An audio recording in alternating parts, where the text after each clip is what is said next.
ইসরায়েলের কারাগারে আটক এক ফিলিস্তিনি বন্দীকে ভয়াবহ নির্যাতন, ধর্ষণ এবং শারীরিক নিপীড়নের অভিযোগ তুলেছেন তার আইনজীবী বেন মারমারেলি। কানাডা ভিত্তিক সাংবাদিক সামিরা মোহেদ্দিনকে দেওয়া এক সাক্ষাৎকারে তিনি জানান, কারাগারে তার ক্লায়েন্টকে পদ্ধতিগতভাবে নির্যাতন করা হচ্ছে এবং তিনি যতবার সাক্ষাতে যান নির্যাতনের মাত্রা তত বাড়ে। মারমারেলি বলেন, এমন অবস্থা হয়েছে যে ক্লায়েন্ট আমাকে বলেছেন, আপনি আর আসবেন না, আপনি এলেই তারা আমাকে ধর্ষণ করে।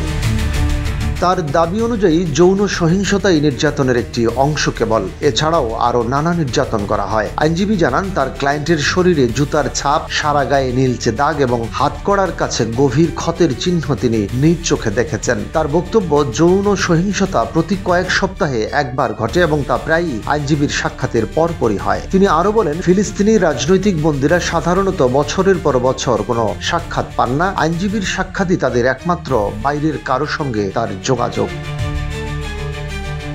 মারমারেলি বিশেষভাবে দক্ষিণ ইসরায়েলের কুখ্যাত সামরিক আটক কেন্দ্র সদে তেইমানের কথা উল্লেখ করেন। তার দাবি, এই কেন্দ্রে পদ্ধতিগতভাবে নির্যাতন ও যৌন সহিংসতা চালানো হয় এবং তা 24 ঘন্টা নজরদারি ক্যামেরায় রেকর্ড হচ্ছে। তিনি বলেন, সদে তেইমানে সব বন্দীকেই ধর্ষণ করা হয়, সবার উপর নির্যাতন চলে। যদি তারা সত্যি এসব বন্ধ করতে চাইতেন, ফুটেজ থেকেই বহু বছর আগে ব্যবস্থা নেওয়া যেত, তারা তা করেনি।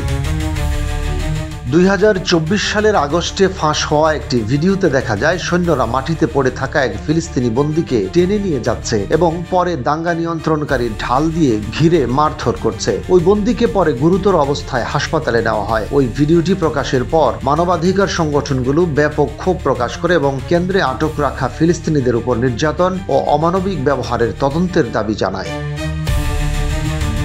প্রকাশিত ফুটেজ নিয়ে বিতর্ক তীব্র হলে 31 অক্টোবর ইসরায়েলি সামরিক প্রসিকিউটর ইফাত টোমার ইয়েরুশালমি পদত্যাগ করেন। স্থানীয় গণমাধ্যম ইয়েদিওত আহরোনতের প্রতিবেদনে বলা হয়, তিনি স্বীকার করেন যে তিনি সামরিক আইন প্রয়োগকারী সংস্থার বিরুদ্ধে প্রচার রুখতে ভিডিও ফুটেজ গণমাধ্যমে ফাঁস করেছিলেন। মানবাধিকার সংগঠনগুলো বলছে, এই অভিযোগগুলো ইসরায়েলি আটক কেন্দ্রে ফিলিস্তিনিদের উপর পদ্ধতিগত নির্যাতনের দীর্ঘদিনের অভিযোগকে আরও স্পষ্ট করে। বিশেষ করে গাজা থেকে আটক ব্যক্তিদের ক্ষেত্রে নির্যাতন, নিখোঁজ হওয়া এবং অমানবিক আচরণের অভিযোগ বাড়ছে।